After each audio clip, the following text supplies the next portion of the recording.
मध्य प्रदेश में श्योपुर जिले की विजयपुर विधानसभा सीट पर 13 नवंबर को उपचुनाव होगा।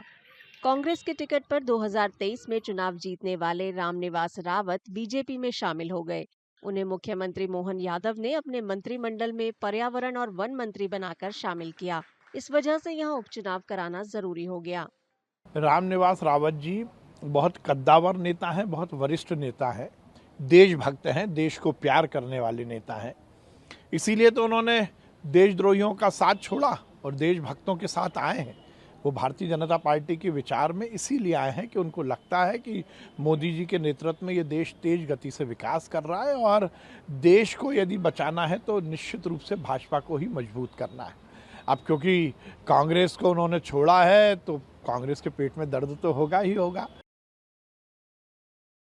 रावत 1990 से 2023 के बीच कांग्रेस के टिकट पर विजयपुर से 6 बार जीते थे।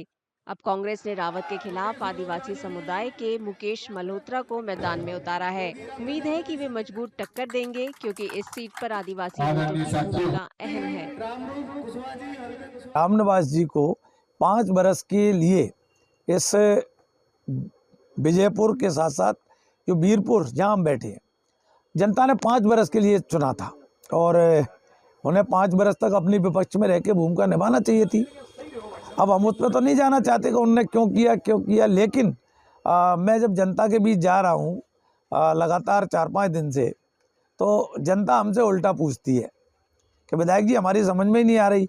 हमने तो 5-6 महीने पहले रामनिवास जी को यहाँ से बड़े अंतर से जिता के भेजा था और बड़ी आशा और उम्मीदों के साथ जिता के भेजा था। ये बात सही है कि आदिवासी बाहुल्य है, 70,000 के करीब मतदाता आदिवासी है, लेकिन उन्होंने रामनिवास रावत ने जिस तरीके से अपने 40 साल आदिवासियों में बिताए, वे आदिवासी के वोट भी लेंगे, गुर्जर समाज के वोट भी उनके वोट मिलेंगे।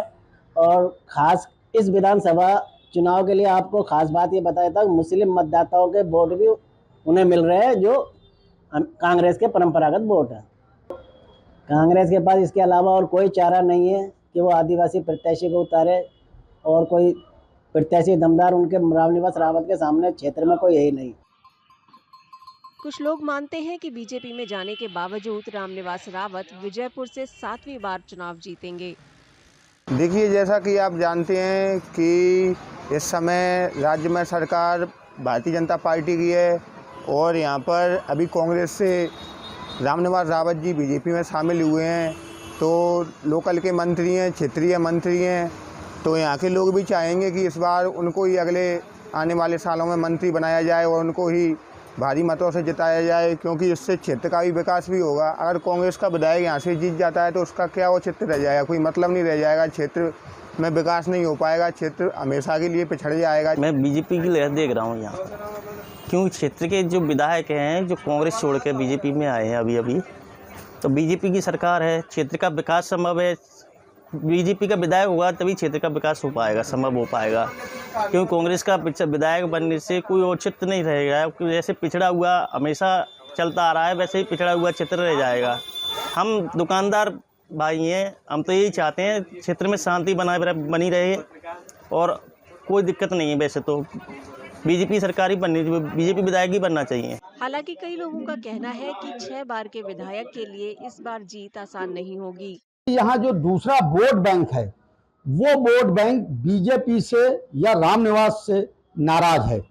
वोट तो इकट्ठा किए जा सकते हैं, लेकिन वोट बैंक की जो बात आती है, जैसे हमारे यहाँ विजयपुर में धाकड़ समाज है, कुशवाहा समाज है, एससी समाज है, ये सारे वोटों को लेकर चर्चा है कि वो अभी रामनिवास जी के साथ नहीं खड़ा हो रहा है। मैंने पहले चुनाव हुए थे कांग्रेस के, जो उसमें हमने माननीय श्री रामनिवास रावत जी को वोट दिया, कांग्रेस पार्टी को वोट दिया था। अब इन्होंने किस तरीके से पार्टी छोड़ के बीजेपी जोन की, इस वजह से उपचुनाव हुआ है।